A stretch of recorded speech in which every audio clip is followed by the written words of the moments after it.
Good morning बच्चों। आज हम अध्याय दूसरा कक्षा 8वीं में सामाजिक विज्ञान के अंतर्गत अध्याय दूसरा का अध्ययन करेंगे। अध्याय 2 का। इसके पहले आपने संसाधन पढ़ा था अध्याय 1 में, और संसाधन पढ़ने के बाद अब हम अध्याय दूसरा, जिसका शीर्षक है भूमि, मृदा, जल और वन्य जीवन। भूमि, मृदा, जल और वन्य जीवन, ये सारे चीज प्राकृतिक चीज हैं जो हमारी पृथ्वी पर पाए गए हैं और ये प्रकृति प्रदत्त हैं। भूमि में विभिन्नताएं, बहुत सारी विभिन्नताएं हैं। हम एक जगह यहाँ पर रहते हैं तो यहाँ की भूमि में अलग हमको दिखाई देता है, लेकिन हम जब दूसरे जगह जाते हैं तो वहाँ की भूमि में भी अलग विभिन्नताएं दिखाई देता है। ये ऊपरी परत से तो हमको विभिन्नताएं देखने को मिलती हैं। कहीं पर उबड़ खाबड़ है, कहीं पर खाई है, कहीं पर मुर्मी ज़मीन है, कहीं पर चिकनी मिट्टी वाली ज़मीन है, कहीं पर रेतीला ज़मीन है, कहीं पर इस प्रकार से विभिन्न प्रकार से दिखने को मिलता है हमको, है ना। तो एक चीज़ है कि यहाँ भूमि में विभिन्नताएं देखने को मिलता है, इसलिए हम भूमि के बारे में अभी इसमें विस्तृत अध्ययन करेंगे कि किस प्रकार से। इसको लेकर अध्याय में 2 बच्चों की कहानी दी हुई है। 2 बच्चे कौन कौन है? एक तो है तंजानिया से गांव की एक लड़की है जिसका नाम माम्बा है, और एक न्यूजीलैंड में रहने वाला छोटा सा लड़का है जिसका नाम पीटर है। माम्बा एक छोटे से तंजानिया शहर के छोटे से गांव में रहती है। उसका गांव ऐसे जगह में स्थित है जहां पर पथरीले जगह बोलने से पहाड़ी क्षेत्र में उनका घर है। पहाड़ी क्षेत्र में घर होने के कारण से वो लोगों को पानी की सुविधाएं भी नहीं है, न ही वहाँ पर उपजाऊ भूमि है।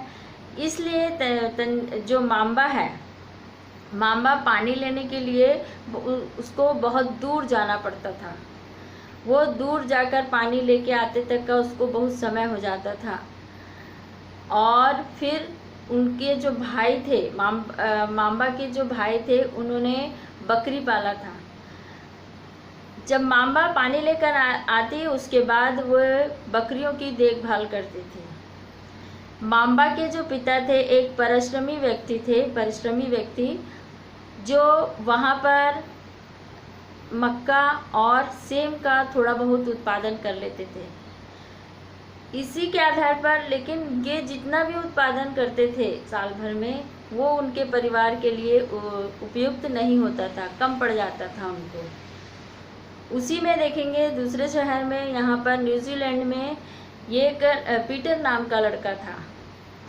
पीटर स्कूल जाता था और वो ऐसे जगह में रहता था जहाँ पहाड़ी क्षेत्र था, लेकिन पहाड़ी के तलहटी क्षेत्रों में, तलहटी मतलब पहाड़ के बाद जो मैदान आता है, वहाँ पर रहता था। वो स्कूल भी जाता था। स्कूल से आने के बाद उसके चाचा ने जो भेड़ पालन किया था, उन भेड़ों को पालते हुए या उनकी देख रेख करते हुए वो जो पीटर था वो अपने चाचा को देखता था। यहाँ पर भेड़ पालन किया जाता था, जिसके कारण से उन्हीं उद्योगों को सबसे ज़्यादा प्रोत्साहन मिला था। ये पहाड़ के तलहटी क्षेत्रों में रहता था, इसलिए यहाँ पर जो मैदान बनाया गया था जिसमें घास लगा हुआ था, वहाँ पर भेड़ों को उपयुक्त चारा भी प्राप्त हो जाता था। ये भेड़ों को पालने के लिए एक बड़ा सा बाड़ा बनाते थे, और बड़ा से बाड़े में उन भेड़ों को पाला जाता था, जहाँ पर मैदानी भाग में घास भी प्राप्त हो जाता था उनको। तो ये दोनों के रहन सहन में इतना अंतर था कि एक तो पथरीले जगह में रहती थी, इसलिए उनको कोई भी किसी भी चीज़ का उत्पादन नहीं होता था, और एक ऐसे जगह में रहता था जहाँ पर ये मैदानी क्षेत्र में, जहाँ पर उसको सुविधाएं थी, चाहे वो पानी से लेकर किसी भी अनाज का उत्पादन से लेकर पशुपालन से लेकर हर चीज़ की सुविधा थी। तो एक चीज़ देखने को मिलता है कि भूमि में विभिन्नताएं अगर हमको देखने को मिलता है, तो वहाँ के लोगों के रहन सहन में भी बहुत अधिक परिवर्तन देखने को मिलता है। अब पढ़ते हैं हम लोग भूमि क्या है। भूमि जो पृथ्वी के ऊपरी सतह का जो परत होता है, उसको हम भूमि बोलते हैं। भूमि में अनेक विभिन्नताएं होती हैं। वैसे अर्थशास्त्र में हम बोलते हैं भूमि उत्पादन का एक महत्वपूर्ण साधन है। अगर भूमि नहीं होगा तो हम अपनी भी कल्पना नहीं कर सकते, साथ ही किसी चीज़ का उत्पादन भी संभव नहीं है। तो भूमि का होना आवश्यक है, लेकिन भूमि में विभिन्नताएं हमको देखने को मिलता है कि भूमि में किस प्रकार से विभिन्नताएं हैं। तो भूमि में देखेंगे कहीं भूमि पथरीली होती है, कहीं पर रेतीली होती है, कहीं पर मुर्मी होती है, कहीं पर बहुत खाई होता है, कहीं पर पहाड़ी क्षेत्र होता है, कहीं पर पठार क्षेत्र होता है, कहीं पर सघन वनस्पति पाए जाते हैं। इस प्रकार से हमको भूमि में विभिन्नताएं देखने को मिलता है। अब इसमें देखेंगे इसी प्रकार से इसमें भूमि का उपयोग किस प्रकार से करते हैं हम लोग। भूमि का उपयोग क्या है? तो बच्चों आपको पता है कि जहाँ हम रहते हैं वो भी भूमि है, जहाँ हमारा घर बना है वो भी भूमि है, अगर हमारे आसपास कोई कारखाना है तो भी वो भूमि में ही बना हुआ है। तो भूमि के अनेक उपयोग हैं। भूमि में देखेंगे हम लोग कृषि करते हैं और उद्योग स्थापित करते हैं, भवन निर्माण करते हैं, सड़क की व्यवस्था करते हैं और हर एक चीज़ जो यहाँ संभव है, जीवन संभव है, जहाँ पर वह भूमि का उपयोग किसी न किसी प्रकार से करता है। लेकिन हर एक क्षेत्र की भूमि हमारे लिए उपयोगी नहीं होती है।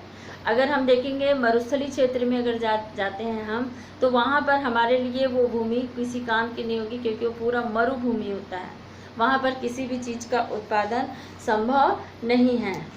अब देखेंगे भूमि का उपयोग भौतिक कारकों द्वारा यहाँ पर निर्धारित किया जाता है, जैसे स्थलाकृति, मृदा, जलवायु, खनिज और जल की उपलब्धता। मानवीय कारक जैसे जनसंख्या और प्रौद्योगिकी की भूमि उपयोग प्रतिरूप के महत्वपूर्ण निर्धारक हैं। भूमि का उपयोग हम किसके आधार पर करते हैं? वहाँ पर की मिट्टी कैसी है, वहाँ प्राकृतिक मतलब वहाँ की जलवायु कैसी है, वहाँ पर खनिज पदार्थ है कि नहीं है। इस प्रकार से हम हर एक चीज़ को देखकर हमारे जो कृषि विकास या प्रौद्योगिकी विकास में हमारे लिए भूमि बहुत ही महत्वपूर्ण होता है। जहाँ पर खनिज का उत्पादन होता है वहाँ उद्योग धंधे विकसित होते हैं, जहाँ की भूमि उपजाऊ होती है वहाँ पर हम कृषि करके अनाज का उत्पादन करते हैं। इस प्रकार से हम भूमि का उपयोग करते हैं। उसी प्रकार से देखेंगे यहाँ पर इसमें स्वामित्व एवं स्वामित्व के आधार पर भूमि दो प्रकार की होती है। एक तो होता है निजी भूमि और एक होता है सार्वजनिक भूमि। तो हम निजी भूमि किसको बोलते हैं? निजी भूमि वो होता है जो स्वयं की भूमि होती है। जैसे हम लोग कोई ज़मीन खरीदते हैं तो हम उस भूमि के स्वामित्व होते हैं, वो हमारी निजी भूमि होती है ना। और सार्वजनिक भूमि वो होता है जिसमें सभी लोग उस भूमि का उपयोग कर सकते हैं।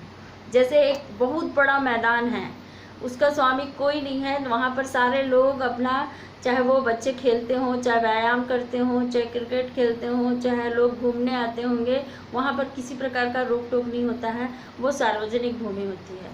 उसी प्रकार से ये भूमि दो प्रकार से होता है। और एक प्रकार से देखेंगे जंगल जो जहाँ पर रहता है, जंगल में भी हम कई सारी चीज़ों को एकत्रित करते हैं, चाहे गोंद है, चार है, तेंदू है, अनेक प्रकार के जो हमको जंगल से प्राप्त होते हैं, औषधि है, जड़ी बूटी है, ये प्राप्त करने के लिए हमको वहाँ पर किसी प्रकार का रोक टोक नहीं होता है, बल्कि वो हम स्वतंत्र रूप से वहाँ पर जाकर उसका उपयोग कर सकते हैं या उसको ला सकते हैं, वहाँ पर भूमि का उपयोग कर सकते हैं। तो भूमि दो प्रकार से होती है, एक निजी भूमि होती है और एक स्वामित्व भूमि होती है। अब देखेंगे जनसंख्या और उसकी मांग सदैव बढ़ती रहती है, लेकिन भूमि की उपलब्धता सीमित होती है। ये तो सभी को मालूम है कि भूमि क्या है, जनसंख्या की दृष्टि से इस भूमि की मांग बढ़ते जाती है। मानव आवश्यकताएं इतनी अधिक है कि अनंत है, और जनसंख्या लगातार अगर वृद्धि हो रही है तो उसमें भी हम बोलेंगे कि लगातार जनसंख्या वृद्धि और मानव की जो आवश्यकताएं हैं वो बढ़ते जा रही हैं लगातार, जिसके कारण से भूमि का उपयोग भी बढ़ते जा रहा है, लेकिन भूमि की मात्रा क्या होती है, सीमित होती है। ऐसे में हम क्या कर सकते हैं, तो ये देखेंगे स्थान के अनुसार भूमि की गुणवत्ता में अंतर होता है। लोगों में सामुदायिक भूमि तथा व्यापारिक क्षेत्र बनाने, नगरीय क्षेत्रों में घर बनाने तथा ग्रामीण क्षेत्रों में कृषि करने, भूमि का विस्तार करने के लिए यहाँ पर अनाधिकृत हस्तक्षेप करना शुरू कर दिया है। आज भूमि उपयोग प्रतिरूप में यहाँ व्यापक परिवर्तन हमारे समाज में संस्कृति के आधार पर किया जाता है। यहाँ पर देखते हैं सारे लोग, जहाँ जैसे जैसे जनसंख्या बढ़ती जा रही है वैसे वैसे भूमि का उपयोग होते जा रहा है। शहरी क्षेत्रों में देखेंगे बड़े बड़े भवन निर्माण किए जा रहे हैं, कारखाने उद्योग खोले जा रहे हैं, रोजगार के साधन बड़े बड़े कॉम्प्लेक्स बना रहे हैं, जिसके आधार पर वहाँ पर भूमि का उपयोग करते हैं। और उसी के आधार पर गांव क्षेत्र में अगर देखते हैं तो वहाँ पर गांव में भी भूमि का उपयोग कृषि के लिए, पशुपालन के लिए, लोगों के आवास के लिए, इस प्रकार से भूमि का उपयोग लगातार होते जा रहा है। तो ये भूमि की जो उर्वरा शक्ति है या फिर भूमि का जो एक प्रकार से बोलेंगे जिस उसका किस्म, उसकी वैरायटी जो है, उसके आधार पर वहाँ पर लोगों की संस्कृति, वहाँ पर के लोगों की आर्थिक और वहाँ के लोगों की सामाजिक स्तर उन भूमि से जुड़ा हुआ है। अब देखेंगे इसी में ये भूमि में भूमि संसाधन का संरक्षण किस प्रकार से करना है हमको। मतलब ये एक प्रकार से देखा जाएगा कि भूमि का लगातार हम दोहन करते जा रहे हैं, भूमि का उपयोग करते जा रहे हैं, लगातार जंगलों को काटते जा रहे हैं, पहाड़ को काटते जा रहे हैं, या फिर हमारा जो प्राकृतिक चीज़ है उसमें हम लगातार परिवर्तन करते जा रहे हैं।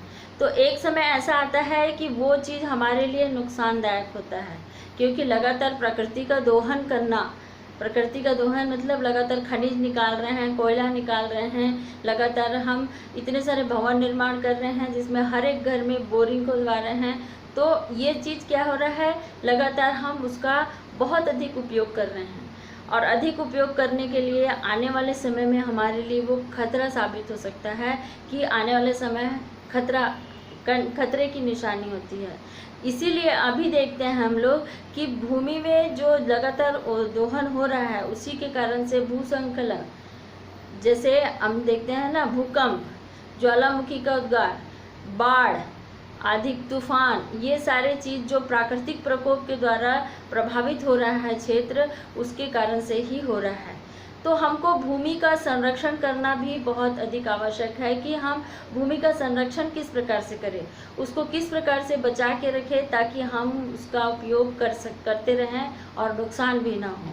तो इसके लिए हमको भूमि संरक्षण करना बहुत अधिक आवश्यक होगा, और उसके लिए हम कम से कम उसमें ऐसे इस तरीके से उपयोग करें ताकि उसमें हमको नुकसान ना हो। क्योंकि देखेंगे भूसंकलन जिसको बोलते हैं हम लोग, जो ज़मीन का धंसना होता है, लगातार बारिश हो रहा है जिसके कारण से वहाँ की भूमि अगर खुदाई की गई है तो वहाँ की भूमि क्या हो जाती है, धंस जाती है। तो खनन को रोकना है, वृक्षारोपण अत्यधिक मात्रा में करना है। वृक्षारोपण इसलिए करना है क्योंकि लगातार जंगल कटते जा रहे हैं, जंगल कटने के कारण से हमारी जो आसपास का पर्यावरण है वो प्रदूषित होते जा रहा है, वर्षा कम होते जा रही है, कहीं पर बहुत अधिक वर्षा होती है तो कहीं पर बहुत कम वर्षा होती है। और इसी के कारण से इन सारी चीज़ों को हमको बचा के रखने के लिए भू संरक्षण करना बहुत अधिक आवश्यक है। आपकी पुस्तक में ये जो दिया हुआ है भूस्खलन का और ये बाढ़ का प्रकोप किस प्रकार से है, इसको आप अच्छे तरह से देखेंगे और इसका चित्र भी बनाएंगे। इसी में देखेंगे इसमें समाप्त होने पर इसलिए इसके विनाश को वर्तमान पर को अवश्य ही रोकना चाहिए। इसमें वनोरोपण, भूमि उद्धार तथा रासायनिक कीटनाशकों तथा उर्वरक की विनियमित उपयोग तथा इसमें अतिचारण पर रोक करके भूमि का संरक्षण के लिए प्रयुक्त कुछ सामान्य तरीके हैं। इसमें हम क्या कर सकते हैं कि अत्यधिक जो खनन हो रहा है उसको रोकना है। फिर उसके बाद जो पशुओं को अतिचारण करवा रहे, अतिचारण मतलब बहुत अधिक पशुओं के लिए जो चारा उपलब्ध करवाते हैं तो पेड़ पौधे को काटते हैं, वो उसको रोकना है। अधिक से अधिक मात्रा में वृक्ष लगाना है, खनन को रोकना है, कीटनाशक जो दवाइयाँ हैं, रासायनिक कीटनाशक दवाइयों का कम उपयोग करके हम जैविक खाद का उपयोग करें, ताकि मिट्टी की उर्वरा शक्ति बनी रहे। और हम इसमें फसल चक्र को अपनाकर, फसल चक्र क्या है? फसल चक्र है कि पेड़ पौधों में जो चक्र होता है, फसल जब लगाते हैं तो उसमें हम बदल बदल कर फसलों को लगाएंगे तो भूमि की उर्वरा शक्ति बनी रहेगी, जिससे उसका विनाश नहीं होगा। लगातार भूमि में अगर हम रासायनिक खाद को डालते हैं तो वो एक समय ऐसा आता है कि भूमि की उर्वरा शक्ति वहाँ पर नष्ट हो जाती है, और नष्ट होने के बाद वो भूमि मरुभूमि के रूप में बदल जाता है। लगातार अगर जंगल कटते जाएंगे तो बरसात कम होगा, जिससे सूखा होने की संभावना है, जिसके कारण से वो क्षेत्र मरुस्थल में बदल सकता है। अत्यधिक अगर पानी गिर रहा है या बाढ़ आता है तो क्या होता है? बाढ़ आने के कारण से जो नदियों के किनारे जो बसे हुए जनजीवन है वो भी क्या हो जाते हैं? बहुत अधिक प्रभावित होते हैं। तो इन सारी चीज़ों को रोकने के लिए हमको भूमि संरक्षण का करना बहुत अधिक आवश्यक है। तो बच्चों, आज हम भाग 1 में खाली भूमि पढ़ेंगे कि भूमि किस प्रकार की होती है और भूमि का संरक्षण करना क्यों आवश्यक है। तो अध्याय 2 का 3 भाग में हम पढ़ेंगे, क्योंकि इसमें ये पार्ट बहुत लंबा है, जिसमें आपका भूमि है, मृदा है, जल है और वन्य प्राणी है। तो आज हम भूमि के बारे में पढ़े हैं कि भूमि में किस प्रकार से परिवर्तन होता है।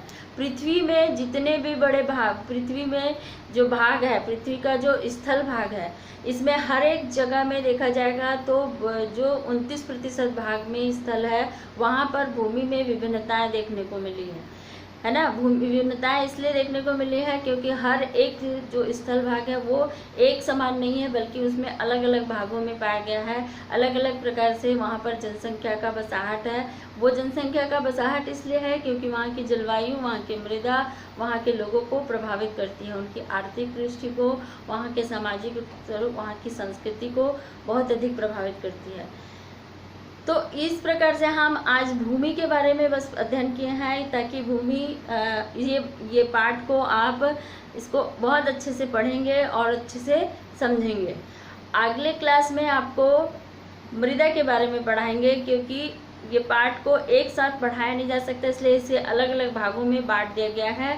पहला भाग है आपका भूमि, और दूसरा भाग रहेगा मृदा, तीसरा भाग रहेगा जल, और चौथा वन्य प्राणी। ठीक है, थैंक यू।